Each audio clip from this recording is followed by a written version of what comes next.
Well, here we are continuing our journey through the Old Testament.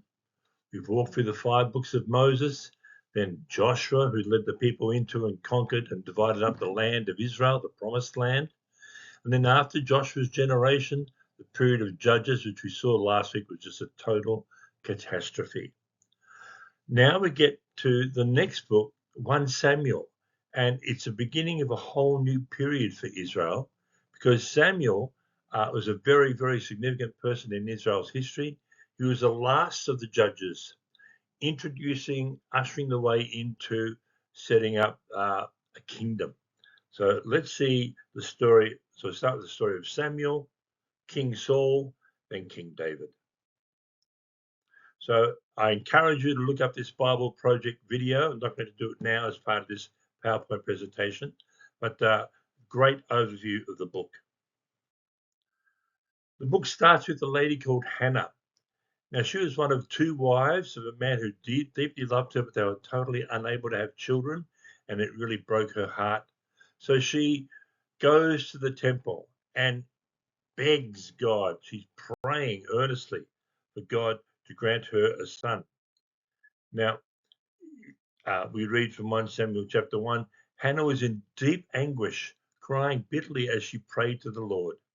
And she made this vow, O Lord, if you will look upon my sorrow and answer my prayer and give me a son, then I will give him back to you. He'll be yours for his entire lifetime. And as a sign that he has been dedicated to the Lord, his hair will never be cut. Now I'm giving him to the Lord, and he will belong to the Lord his whole life, and they worship the Lord there. Eli, the priest, was observing her, and she was praying, but no words were coming out of her mouth, just anguish. He thought she was drunk. And so here she's explaining, no, just in deep anguish. So Eli prays with her for her to be able to conceive. Well, sure enough, she did conceive, and she brings the child after he's been weaned back to the temple, back to Eli, for him to serve there.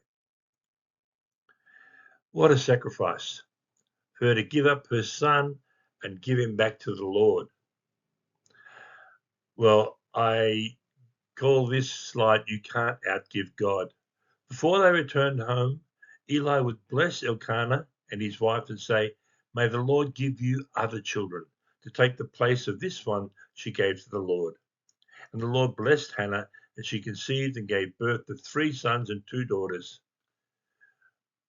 Again, you can't outgive God. For her to give up her son to serve the Lord, indeed, all firstborns are supposed to be in the Old Testament. God was rewarding her. Now, meanwhile, Samuel grew up in the presence of the Lord. Meanwhile, the boy grew taller and grew in favor with the Lord and with people. So he became an obvious man of God. Now, Eli's 2 sons were a disaster in serving as priests, and God took care of them. And in a sense, Samuel was a replacement for his 2 sons. There's an incident recorded when Samuel was young.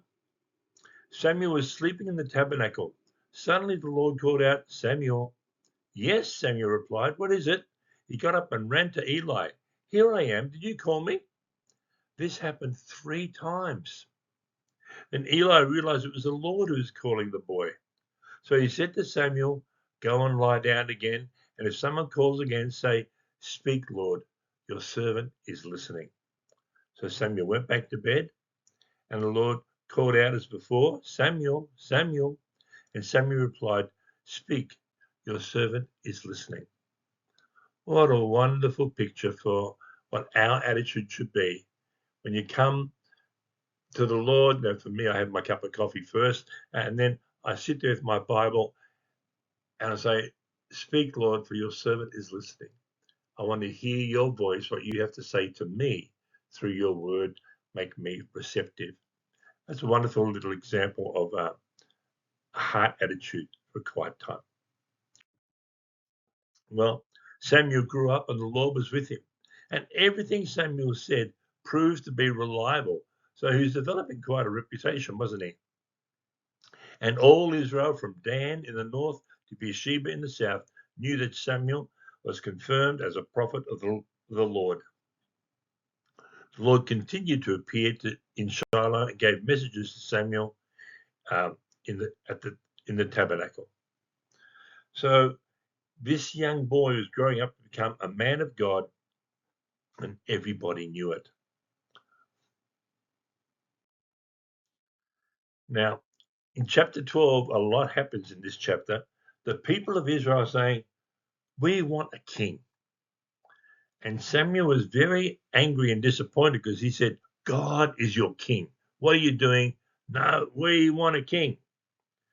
And so the chapter starts with Samuel saying, now testify against me in the presence of the Lord. Whose ox or donkey have I stolen? You see, Samuel was a judge by now, traveling, I think, twice around the countryside of Israel, doing his thing, serving them as a judge and a teacher. And he's sort of saying, haven't I done a good job? Whose donkey have I stolen? Have I ever cheated any of you? Have I ever oppressed you? Have I ever taken a bribe or perverted justice?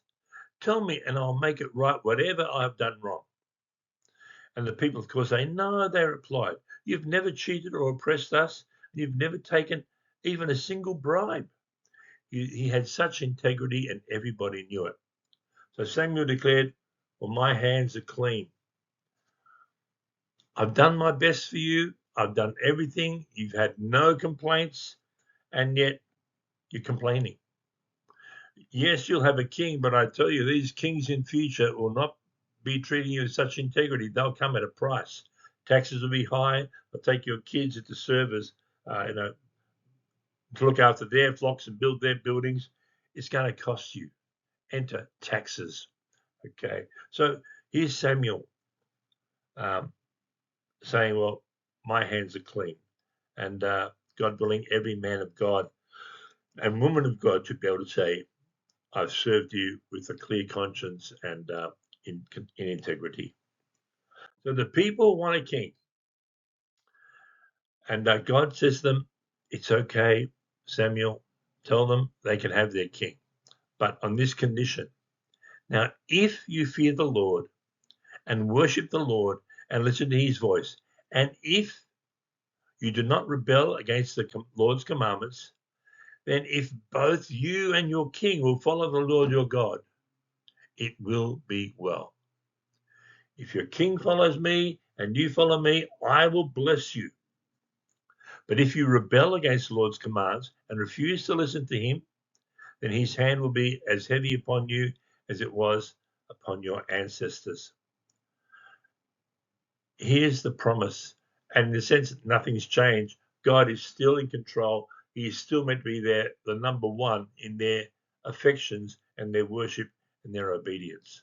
But God says, okay, you can have a king. To be like the other nations, which remember, they're meant to be different to those other nations. But here we go. A little later in that chapter, Samuel makes the following pledge. As for me, I will certainly not sin against the Lord by ending my prayers for you. I'm going to keep on praying for you, and I will continue to teach you what is good and right. So Samuel says, king or not, I'm still going to fulfill my ministry in reminding you all of the need to follow the Lord your God. That should be the heartbeat of every pastor and minister in the body of Christ. To continue to pray for you and to teach what is good and right. Here I am at 71 years of age, and that is what keeps me going. The need to invest into you, just directly as a teacher, but also interceding on your behalf. So Samuel had a real heart for God. Well, the people wanted a king, and they got what they wanted. Through a series of process of elimination, God leads them to Saul. Saul was the most handsome man in Israel, head and shoulders taller than anyone else in the land. Wow, they all thought, this is the man for us. He is appropriate to be our king. Well, yeah, an impressive man. Later on in 1 Samuel 16:7, we'll get to the story in a minute, but God leads Samuel to find the next king, and he leads him to a family of a guy called, let's see, the father's name, sorry, it eludes me, it doesn't matter. The Lord said to Samuel, this guy had 8 sons, and he brings all of them in, one at a time. And God says to Samuel, don't judge by his appearance or his height, for I have rejected him. The Lord doesn't see things the way you see them. People judge by outward appearance, but the Lord looks at the heart. We all do that, don't we? We're impressed by the handsome guy, the beautiful woman. In our society, the gold coin of worth is beauty. And we think, oh, you're worth knowing and you're plain Jane and you're not worth knowing. We do it. We're influenced by that. The story of Cinderella, she was beautiful, but the stepsisters were ugly. And from all our literature, ugly is bad, beautiful is good. That's the association we made. Anyway, God says that is not the way I view a person's worth. I will judge them by their heart. I tell my international students, Aussies don't judge you by how you look, your appearance, the shape of your eyes, color of your skin. They'll judge you by what they hear when you speak. So let's all beware of this tendency to judge people by what they look like. Well, so they get Saul as king, and at first there are great victories for Saul over their enemies. And people think, man, this is great. But then we have an incident in 1 Samuel 13. Samuel told Saul, okay, don't engage in battle until I come and perform the sacrifices and pray, and then you go to battle. Well, Saul got impatient, and he was seeing the people starting to drift away. He thought, oh, this is no good. I'll make the sacrifice.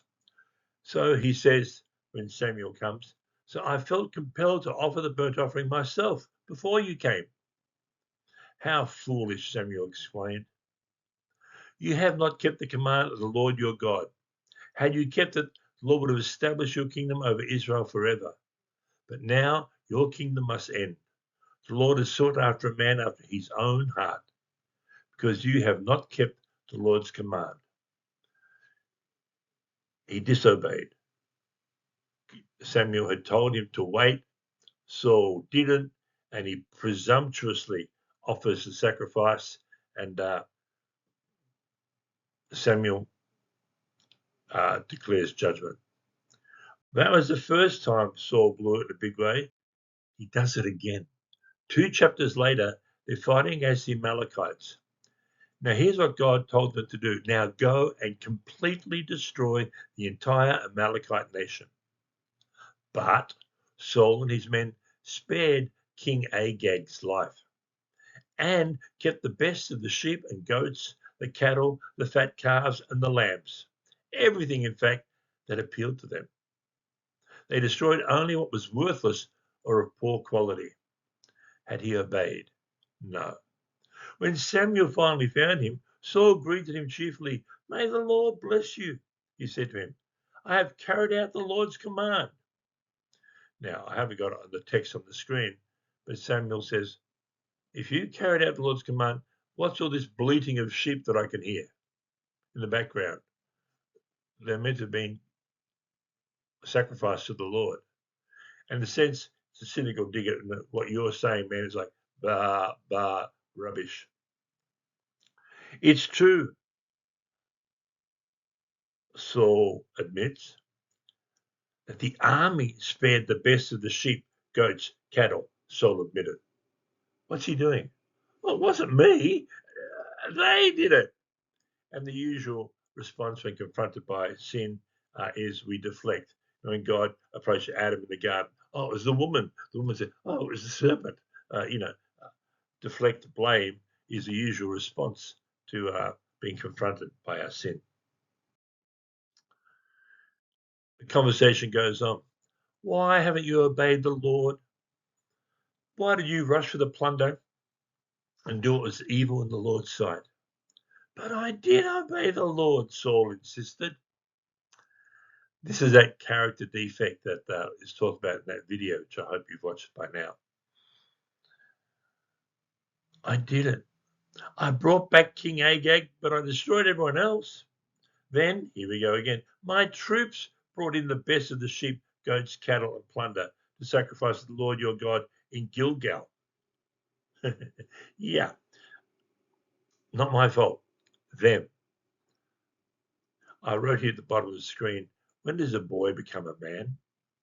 Remember at a men's retreat one time, years ago, we were asked that around the campfire, and the answers varied from 18 to 21, when he gets married, when he has his own children.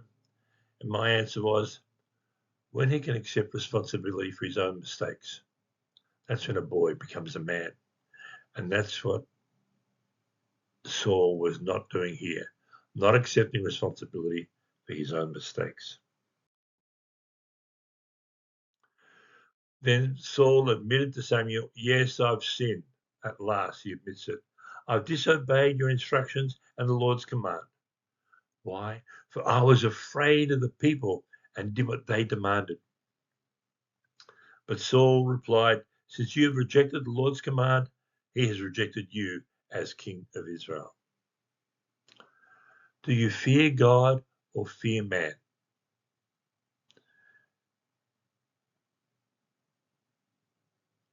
The fear of man lays a snare, but he who trusts in the Lord is safe, it says in Proverbs 29.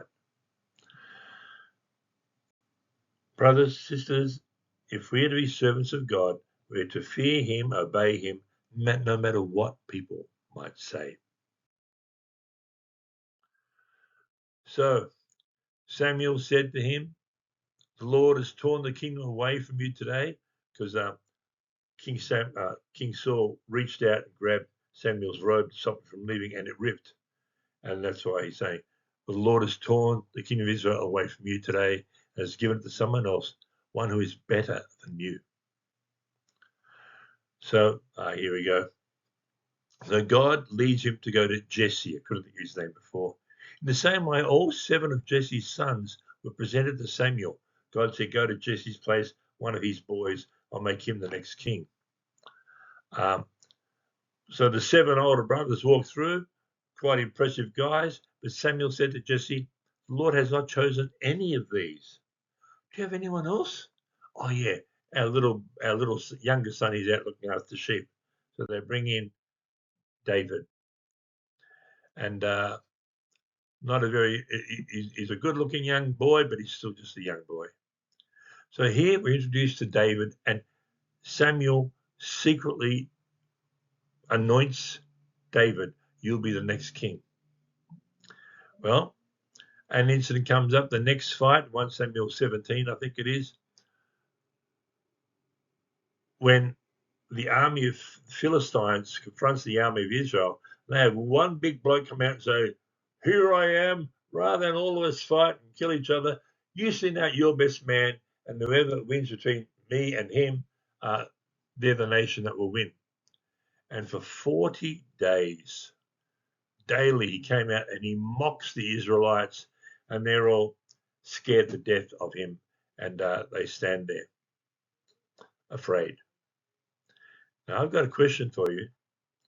Who is the biggest bloke in Israel? Who should have taken him on? Well, the biggest guy was King Saul, but he was sitting in his tent worrying, what are we going to do? Well, David's dad sends him along with food for his older brothers. And he sees this giant and says, well, that's crazy. He's mocking the God of Israel. Let's get him. So he goes into King Saul's tent and says, I'll fight him. Well, here's what happened. Saul gave David his own armor, a bronze helmet, and a coat of mail. Here, mate, you're going to need some protection. Put on my armor. Well, David put it on, strapped the sword over it, and took a step or two to see what it was like, for he had never worn such things before. I can't go in these, he protested to Saul. I'm not used to them. So David took them off again. Conclusion. Saul's armor was good for Saul, but it wasn't good for David. I might have these techniques of how to share the gospel, and I might think, this is really good, you should do that. But if it doesn't match you, if you think, nah, yeah, then adopt and adapt by all means. But I don't expect you to embrace and repeat everything I do or say. I did it my way. David knew it was not a help, it would be a hindrance to wear that armor. So he says, well, I got something better than this armor. And he goes out in the Spirit of God. So he confronts Goliath. Goliath walked out sneering in contempt at this ruddy-faced boy. Am I a dog, he roared at David, that you come at me with a stick? And he cursed David by the names of his gods. Come over here and I'll give you flesh to the birds and wild animals. David replied, you come to me with a sword, spear, and javelin, but I come to you in the name of the Lord of heaven's armies, the God of the armies of Israel, whom you have defied. Today, the Lord will conquer you. And here's this courageous boy confronting this giant of a man. And what are the odds? You know the story. With one hurl of a stone from his slingshot, hits Goliath right in the forehead, and he falls over dead. He dies, the Philistines run off, and the army of Israel chases them. A great victory through David, whose trust was in God, not, well, I'm pretty good at this. Yeah, he had the skill, but more than that, he knew that God was with him and God would bless him. So David becomes a hero. Now, by this stage, Saul is now becoming depressed because he's been told he won't be king for long. And in his depression, he becomes a sort of, what's the word? Paranoid, schizophrenic, mood swings. And one of his servants says to him, one of Jesse's sons from Bethlehem is a talented harp player. Not only that, he's a brave warrior, a man of war, has good judgment. He's also a fine-looking young man, and the Lord is with him. Bring David in, and he will, whenever King Saul is getting depressed, he'll play the music and calm him down. It seems like a good idea, and he invites David into the household, into the court, and David becomes very good friends with Jonathan, who's Saul's son. And Saul loves him so much, he gives his daughter in marriage, Michal, to David. So things are looking good, but as David led the armies to victory, the people, they sang and danced for joy with tambourines and cymbals. This was their song. Saul has killed his thousands, and David his 10,000s. This made Saul very angry. What's this, he said. They credit David with 10,000s and me with only thousands. Next, I'll be making him their king. So from that time on, Saul kept a jealous eye on David. In fact, so much so that he actually tried to kill him several times. So he threw a spear at him and it almost killed him there. He's singing, playing his harp. David runs off. And to summarize the next few chapters, he chased him all over the countryside, killing anyone who helped David. He even killed priests who had given David bread to eat. But David spares Saul's life on 2 occasions, loyally declaring that he would never raise a hand against the Lord's anointed. You see, David was upright and patient for the fulfillment of God's promise to anoint him as king of Israel. He didn't think, well, if I kill Saul now, I don't have to run anymore, and then God will establish me as king. No, this loyalty to King Saul.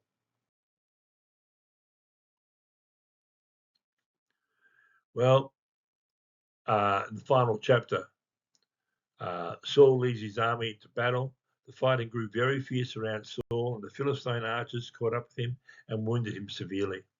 Saul groaned to his armor-bearer, "Take your sword and kill me before these pagan Philistines come to run me through and torture me." But his armor-bearer was afraid and wouldn't do it. So Saul took his own sword and fell upon it. So King Saul commits suicide on the mountain, Gilboa, I think it is, and even with his son Jonathan. So it's a sad day for Israel. In chapter 2, in 2 Samuel, chapter 1, we see David's response when they hear this news of Saul's death. He didn't say, "Woohoo! Justice at last." He said, David and his men tore their clothes in sorrow when they heard the news. They mourned and wept and fasted all day for Saul and his son Jonathan, and for the Lord's army and the nation of Israel, because they died by the sword that day. Then David composed a funeral song for Saul and Jonathan. Your pride and joy, O Israel, lies dead on the hills. Oh, how the mighty heroes have fallen. Again, it shows David's integrity of heart, his purity of heart, that even though God had promised he'd be the next king, he was sad that Saul had died. In fact, so Saul was king for 42 years, from the age of 30 to 72. Well, it's a very readable story, and I encourage you all to read it and enjoy it. It's a real page turner. Oh, one more chapter. What are the lessons for us? Well, here are a few thoughts. Aspire, I'm thinking of Samuel, aspire to serve the Lord with complete integrity and faithfulness. Lord, my life is yours. I'll do whatever you tell me to do. Secondly, to what extent do you let yourself be influenced by the fear of man? You know, when you're in a circle of friends and they're talking and the things come up about things of God and someone makes a joke about Christians being hypocrites, what do? Sit there in silence? Pull your head in like a turtle? Or do you dare to speak up and to defend the truth? The fear of man lays us there. So you need to ask yourself that. Are you willing to courageously? No, Jesus said, whoever acknowledges me before men, I will acknowledge for my Father who is in heaven. But whoever denies me, I also will deny before my Father who is in heaven. Acknowledge him, don't deny him by your silence.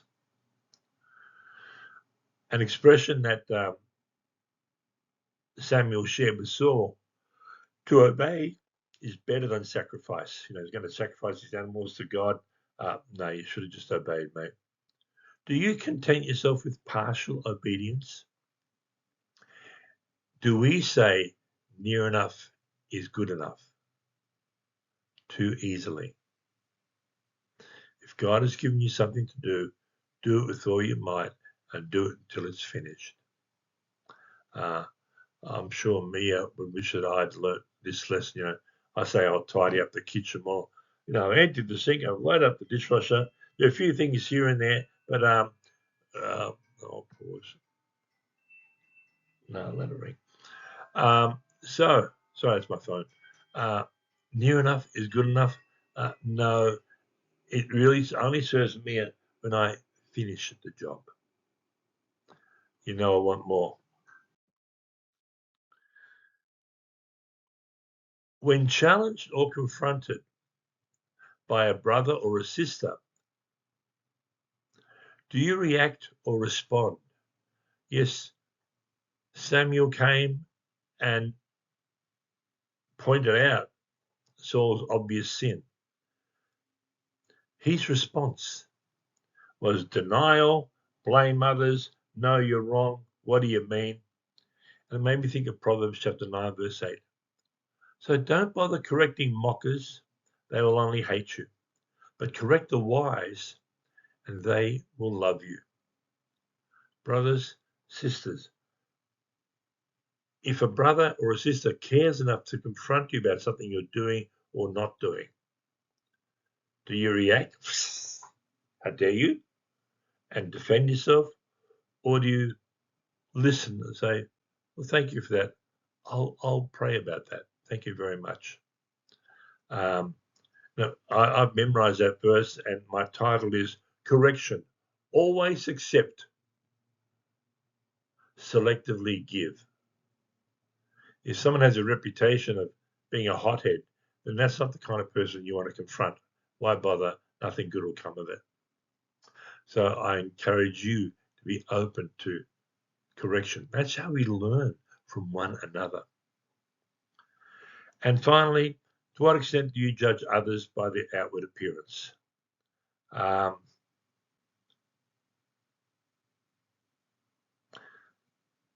We need to, quote, judge others, or not judge at all in the sense of accuse and condemn, judge and jury. But the spiritual man judges all things, it says in 1 Corinthians. Don't be influenced by appearances. I'm sure people come into this church and they see me sitting in the wheelchair thinking, how'd they get this guy as a pastor? Well, hopefully after a sermon or two, they'll realize, well, you know what, he might look pretty useless, which I am, but no, you can share the word. God judges a person's heart. So don't get sucked into society's gold coin of worth. Let not the rich man glory in his riches, let not the mighty man glory in his might, but let him who glories glory in this, that he knows me, the Lord, who practice steadfast love, justice, and righteousness. For in these things I delight. Okay, my brothers and sisters, let's just close in a word of prayer.